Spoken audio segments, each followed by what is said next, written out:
प्रीतिकथामध्ये आपले स्वागत आहे. बाबा, काय झालंय शैलाला? तुम्हाला मी आवडत नाही का? तिला समजवा आई, त्यांना गरिबीची जाण आहे. तुम्ही एकदा या आमच्याकडे, मग कळेल तुम्हाला की माझे आईबाबा कसे आजच्या युगातले सुधारलेले, समानतेची जाण ठेवणारे आहेत. शैलाच्या मनातील भीती घालवायला तुम्ही याच आमच्याकडे. माझ्या आईबाबांशी बोलणी केल्यावर माझ्या बोलण्याचा प्रत्यय येईल तुम्हाला.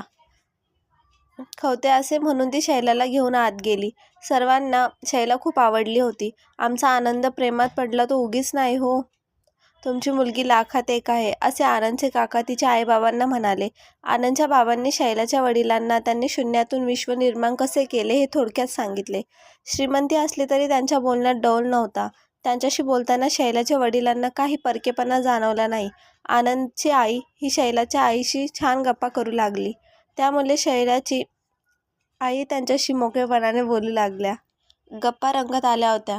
एवढ्यात आनंद झाला. ताई शैलाला घर दाखवून दिवाणखान्यात घेऊन आली.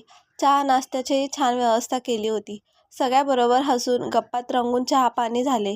नंतर आनंदच्या आईनेच पुढाकार घेतला. तिने शैलालाच विचारले, काय शैला, आमचे घर व आम्ही आवडलं का तुला? आमचा आनंद तुला आवडला आहे हे माहीतच आहे आम्हाला. तूही आम्हाला आवडली आहेस. शैला लाजली पण काही बोलली नाही. आनंदचे बाबा म्हणाले, लग्नाच्या बाबतीत 2 कुटुंबे एकत्र यायला हवी. नवरा मुलगा व मुना ठेवायला हवा. त्यांच्या म्हणण्याला आनंदच्या काका काकींनी दुजोरा दिला. तर मला स्पष्ट सांगा, उगीच दुसऱ्यांना तिष्ठत ठेवणे नाही. तुझ्या काकांनी आणलेल्या स्थळाला मी नकार कळवते. तरी आनंद गप्पच बसला. आई उठून किचनमध्ये गेली. आनंद ते एकाच ऑफिसमध्ये काम करत होते. आनंद सुखवस्तू घरातला. मानाने शैलाची परिस्थिती जरा नाजूक होती. त्यात ती वेगळ्या धर्माची असल्याने आनंदची आई तिला पसंत करेल की नाही याची तिला शाश्वती नव्हती. त्यामुळे ती आनंदकडे यायचे, बोलते आणि कळवते, मी सुखात ठेवीन तिला. माझ्या घरचे कुणीच तिला त्रास देणार नाही. फक्त मी श्रीमंत आहे म्हणून मला नाकारणे हे बरोबर नाही. तुमच्या मनातली अडी काढून टाका. माझे आईबाबा खूप चांगले आहेत. आम्हीच हे सगळं मिळवलंय. ओके, चल ऑफिस आले. आता ऑफिसच्या कामाचंच बघ, बाकी विचार नको, असे म्हणून हात मिळून दोघे ऑफिसमध्ये शिरले. शैला कामाला सुरुवात करणार एवढ्यात तिचा फोन आला. आई, मी लंच ब्रेकमध्ये बोलते, आता कामात आहे, असे सांगून तिने फोन बंद केला आणि ती कामाला लागली. तरी तिचे विचार तिला स्वस्थ बसू देईनात. आईबाबांना कसं समजवावं तिला खूप कठीण वाटत होते. तिच्या आनंदवर जीव जडला होता. त्याचबरोबर आईबाबांचे म्हणणेही तिला पटत होते. त्याला आजपर्यंत अशा प्रकारे छान गप्प व एकमेकांना समजून लग्नाची बोलणी क्वचितच टाळत होती. तिला वाटतं शैला त्याच्या हाताखालची त्याच कंपनीत होती. गरिबीत वाढली असली तरी बुद्धीनेही तेज होती. रंगाने गोरी व रूपानेही उजवी होती. शैलास ऑफिसला जाण्यासाठी रिक्षा पकडायला घाई चालली होती. तेवढ्यात करकूच ब्रेक लावून एक आलिशान गाडी तिच्या अगदी जवळ थांबली. गाडीने तिला उडवलेच असते पण देव पावला. ती मोठ्या अपघात होण्यापासून वाचली. आनंदचा तिळपापड झाला होता. त्याचबरोबर मोठ्या संकटापासून आपण वाचलो म्हणून त्याने स्वामी समर्थाचेही आभार मानले. रस्त्यावर लोकांचा घोळका जमला होता. तो दार उघडून घोळक्या प्रेम केलं तरी पुढे काही जाऊ शकणार नाही हे शैलाला माहीत होते. आनंद व तिची तुलना होऊ शकत नव्हती. ती साधारण चाळीत राहणारी, घरची गरिबी खाणारे जास्त व कमावणारे ती आणि तिचे बाबा. आनंद आणि तिच्या भावी जीवनाचा विचार ती स्वप्नातही करू शकत नव्हती. तिचा आनंद आपल्या आईबाफिसला येणार नाही असेही सांगितले. तिच्या अशा वागण्याने आनंदला नवल वाटले आणि त्याला तिची काळजीही वाटली.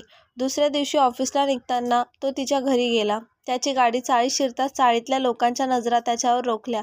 त्याने गाडी बाजूला पार्क करून ठेवली व लाकडी जिना चढून तो शैलाच्या खोलीसमोर उभा राहिला. दरवाजा उघडताच होता. त्याला पाहून शैलाचे बाबा चकित झाले व त्यांनी शैलाला बाहेर बोलावले. शैला, तुझे बॉस आलेत. आतूनच शैलाच्या आईने उत्तर दिले. अहो, शैला मैत्रिणीकडे गेली आहे ना सकाळीच, असे म्हणून त्या आनंदसाठी पाण्याचा ग्लास घेऊन आल्या. आनंदचा घसा खरंच सुकला होता. त्याने तो ग्लास घेऊन घटाघट पिऊन संपवला. शैलाची आई म्हणाली, चहा टाकते आनंदराव. नको नको, मुळीच नको, मी घरून नाश्ता करूनच आलोय.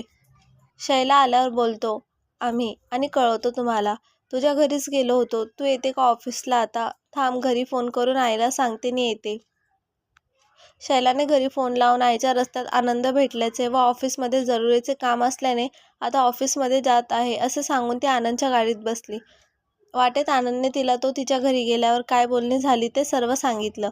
एवढ्यात आनंदच्या आईचा फोन आनंदला आला आणि त्यांनी सांगितले, आनंद काकांचा फोन आहे. त्यांना बोलायचं आहे तुझ्याशी, बोलतोस का? आई मी गाडी चालवते, ऑफिसमध्ये पोचलो की मी पाच मिनिटात फोन लावतो काकांना. माझे आईबाबा नको म्हणतात, पुढे मला त्रास होईल असे त्यांना वाटते. अगं पण तुला काय वाटते? एकदा घरी येऊन माझ्या आईबाबांना भेट तरी. हां, मग कधी येतेस? आज घरी जाऊन आईबाबांना तुला घर दे. पण आनंदाने आपले मन तिच्याशी मोकळे केले तेव्हा तिने त्यांना आपल्या घरची परिस्थिती सांगून हे शक्य नाही असे सांगितले होते. तरी आनंद काही ऐकायला तयार नव्हता. जेव्हा आईने त्याच्या काकांनीच त्यांच्यासाठी स्थळ आणले आहे हे सांगितले तेव्हा आनंदच्या वडिलांनी आपल्या कुटुंबाची सविस्तर माहिती शैलाच्या आईवडिलांना सांगितली. त्याचप्रमाणे शैलाच्या आईबाबाकडूनही त्यांना सगळी माहिती विचारून घेतली. शैलाचे आईबाबाही मोकळ्या मनाने सर्व बोलून गेले.